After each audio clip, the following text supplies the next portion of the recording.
আব্বু বাজার নিয়ে আসছে। আব্বু কি বাজার আনছেন? ইলিশ মাছ আছে 10টা। হ্যাঁ, আর আর আনছি চাল কোমর, ইলিশ মাছ দিয়ে রান্না করা হবে চাল কোমর। আচ্ছা আর হইলো তোমার কলা আনছি, লাল শাক আনছি রাত্রে খাওয়ার জন্য। আচ্ছা ঠিক আছে, তো নিয়ে আসেন। হ্যাঁ। আমার কাছে দেন আব্বু, আচ্ছা না না আমার কাছে দেন। ওজন এই আছে। ওজন, ওরে বাবা সেই ওজন। তো বন্ধুরা চলো দেখি মাছগুলা কেমন।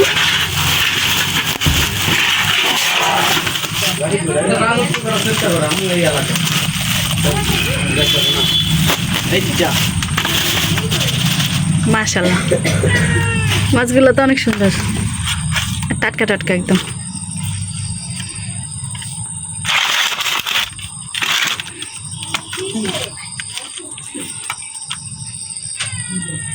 তো বন্ধুরা ইলিশ মাছ দিয়ে চাল কুমড়া দিয়ে রান্না হবে।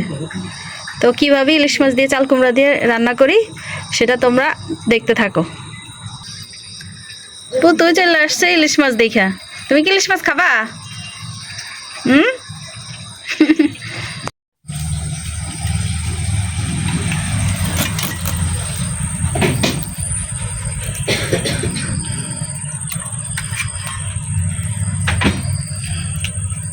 ডিম হয়েছে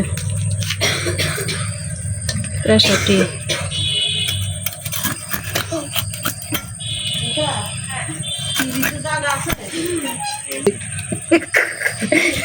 মাছটার কিন্তু তেল হয়েছে ভাই।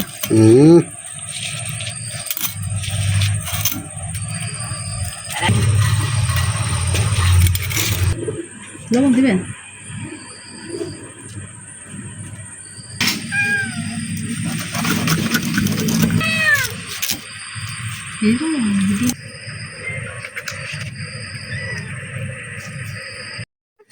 আমি কয়েক পিস ইলিশ মাছ নিয়ে নিয়েছি রাত্রের বেলায় রান্না করার জন্য।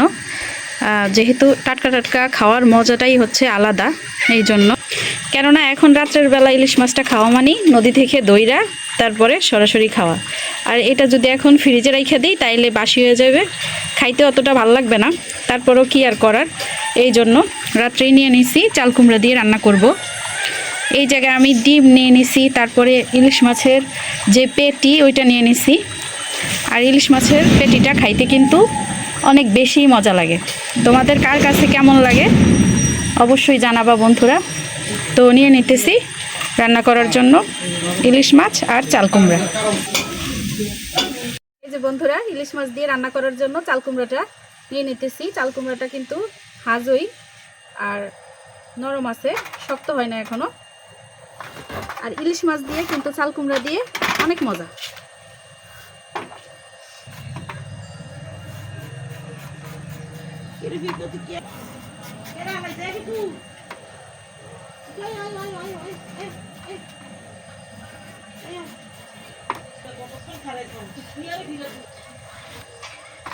বন্ধুরা চাল কুমড়ার কিন্তু মাঝখানের এটা ফালাই দিতে হয়।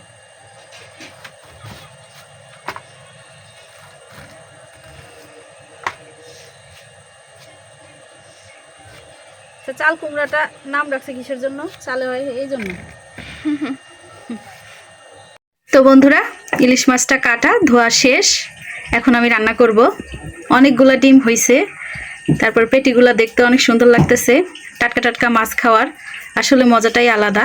আর আমরা যেহেতু ভোলার মানুষ, ভোলা জেলার চারিপাশেই নদী, এই জন্য নদী হওয়াতে চারিপাশে প্রচুর পরিমাণে মাছ কিন্তু আমরা পাই।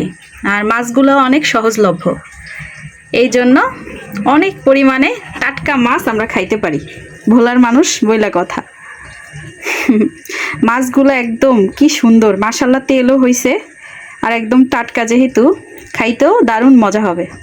তো বন্ধুরা তোমরাও চেষ্টা করবা ফ্রিজে না রাইখা মাছটা টাটকা টাটকা রান্না করে খাওয়ার। তো চলো বন্ধুরা রান্নাটা শুরু করে দিই। বন্ধুরা বিসমিল্লাহ করে চুলাটা জ্বালিয়ে নিলাম, পাতিলটা বসিয়ে দিলাম। পাতিলটা গরম হয়ে গেলে তেলটা দিয়ে দেব। বন্ধুরা বিসমিল্লাহ করে পাতিলে তেলটা দিয়ে দিলাম। তেলটা গরম হয়ে গেলে তারপরে পেঁয়াজ কুচিগুলো দিয়ে দিব। যেহেতু ইলিশ মাছের সাথে রসুন দেওয়া যাবে না। তেলটা গরম হয়ে গেছে, পেঁয়াজ কুচিগুলা দিয়ে দিলাম।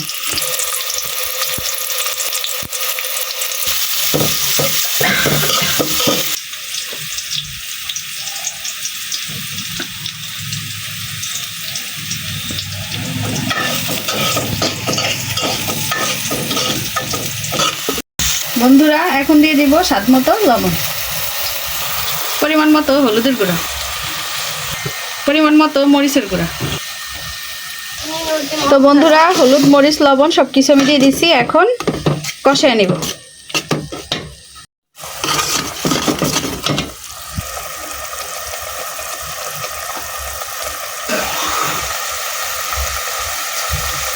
বন্ধুরা মশলাটা কষা কষা হয়ে গেছে, এখন আমি মাছগুলো দিয়ে দিব।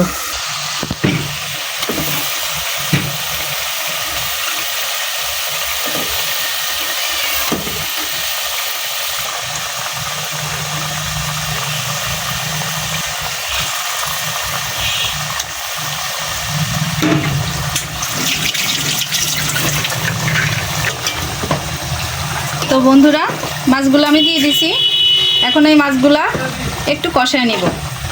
যখন একটু কষা কষা হয়ে আসবো তখন আমি অল্প পরিমাণে পানি দিয়ে দিব। মাছগুলা কষা কষা হওয়ার জন্য এখন আমি ঢাকনা দিয়ে ঢেকে দিব।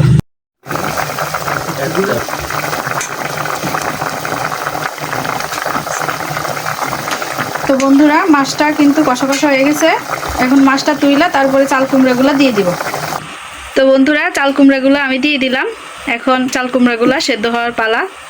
এই যে মাছগুলো আমি তুলে নিছি, তরকারির সাথে মাছগুলো দিয়ে দিলে মাছগুলো দেখা গেছে ভেঙে যাবো, এই জন্য চাল কুমড়াটা সেদ্ধ হওয়ার জন্য ঢাকনা দিয়ে ঢেকে দিব। পিকু তুমি কি করো? হ্যাঁ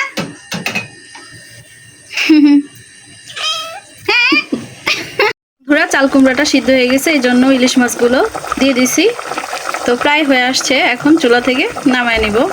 তো বন্ধুরা এতক্ষণ পর্যন্ত তোমরা সবাই আমাদের সাথে থাকার জন্য সবাইকে জানাই অসংখ্য ধন্যবাদ।